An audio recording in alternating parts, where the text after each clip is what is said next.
A 13-year-old boy collides with another player on a football field. He takes a direct, high-impact blow to his right anterior chest, immediately losing the ability to comfortably move his shoulder. To understand the gravity of that impact, look at the sternoclavicular joint, or SCJ. It is the single structural bridge connecting the entire upper extremity to the axial skeleton. Clinically, the SCJ is a saddle-type articulation. Its shallow, bony fit relies entirely on soft tissues for stability, specifically an intra-articular disc and robust ligaments. Directly posterior sits the upper mediastinum. The trachea, esophagus, and great vessels are located mere millimeters from the joint. If the stabilizing ligaments fail and the medial clavicle is forced backward, that blunt bone effectively becomes a spear aimed directly at these vital pathways. Because even minor posterior displacement can compress or rupture these structures, clinicians universally treat any posterior SCJ trauma as a potential cardiothoracic emergency. 2 weeks after his football collision, the 13-year-old arrives in the ER.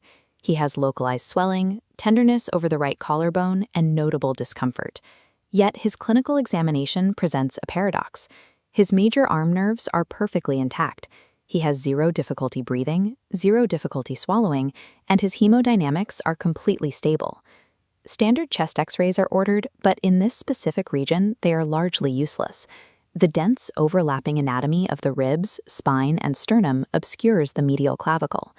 To accurately map the space between the bone and the mediastinum, computed tomography, a CT scan, is the absolute gold standard. The medical team prepares the patient for the scanner. They know that if the imaging confirms a posterior dislocation, they may have to wheel him directly into an operating room for a high-risk surgical reduction. The tension lies entirely in the contrast. They are hunting for a potentially lethal anatomical displacement inside a patient who is currently sitting comfortably on the exam table. This axial CT scan confirms the suspicion. The medial end of the right clavicle is driven posteriorly, toward the chest cavity. The imaging reveals an anterior mediastinal hematoma. The displaced clavicle exerts a mass effect, sitting dangerously close to the trachea. The immediate response is to pull the bone away from the airway. Under strict cardiothoracic supervision, the team attempts an urgent closed reduction. The patient is positioned supine.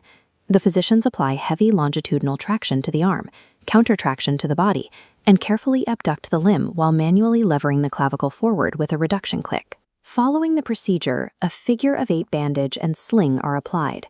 The patient remains stable, but they need to verify that the joint is actually back in place. The follow-up CT scan taken the next day shows the outcome. The clavicle is still posteriorly displaced. The trachea remains slightly deviated. The manual force applied during the closed reduction entirely failed to correct the displacement. In adult orthopedic trauma, the protocol here is rigid.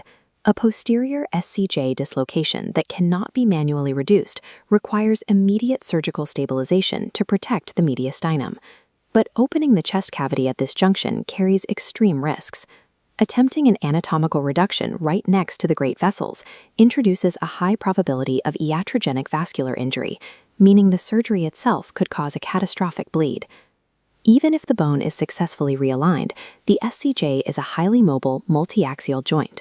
Standard plates and pins frequently fail, loosen, or migrate, creating an entirely new set of hazards. Facing these risks, the multidisciplinary team makes a controversial decision. They abandon the surgical route entirely and discharge the patient with conservative, non-operative management and physiotherapy. They can only justify this because the patient's airway, nerves, and blood vessels are functioning perfectly despite the bone's position. They are actively betting against standard biomechanical protocols, placing their trust entirely in the biological age of their 13-year-old. The variable driving this decision is the medial clavicular physis, the growth plate located at the sternal end of the collarbone.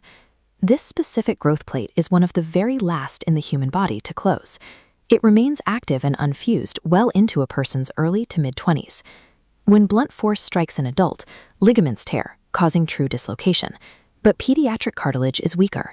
As force hits, the thick periosteal sleeve and ligaments stay attached, while the soft growth plate fractures and peels away, allowing the clavicle to slide backward.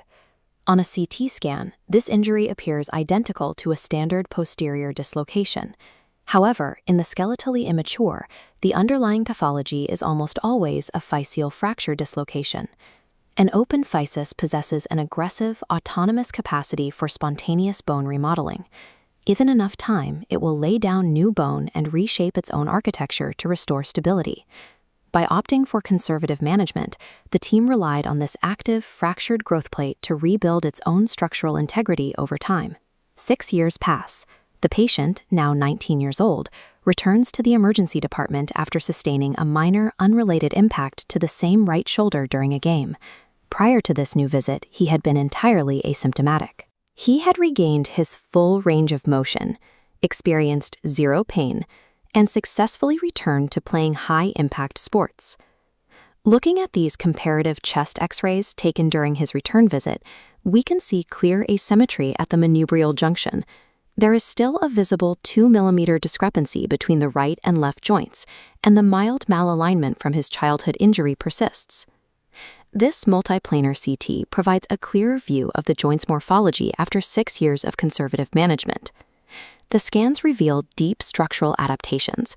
You can see distinct cortical thickening, highly smooth joint surfaces, and reshaped bone contours that naturally adapted to the surrounding soft tissue.